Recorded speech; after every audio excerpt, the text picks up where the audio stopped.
Sebagai JKMP Bahasa, apakah aktiviti yang cikgu rasa akan mendapat banyak yang mendapat banyak sambutan tahun ni?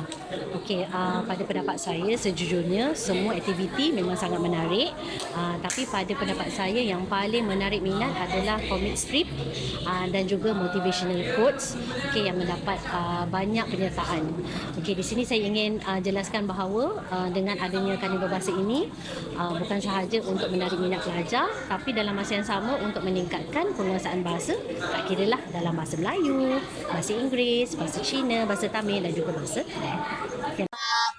Persembahan manakah yang anda paling gemari semasa majlis penutupan Bulan Bahasa dan kenapa?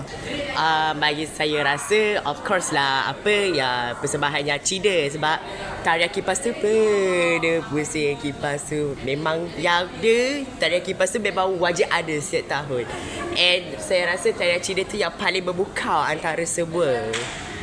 Perasaan anda apabila anda dapat membuat persembahan di hadapan semua warga sekolah?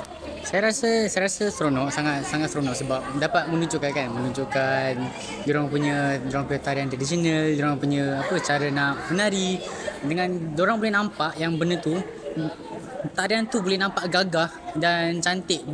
Tarian tu bukan sekadar untuk perempuan saja, tapi untuk lelaki juga pun boleh juga. Saya gembira. Apakah perasaan anda apabila diumumkan sebagai pemenang dalam salah satu pertandingan dalam Karnival Bulan Bahasa?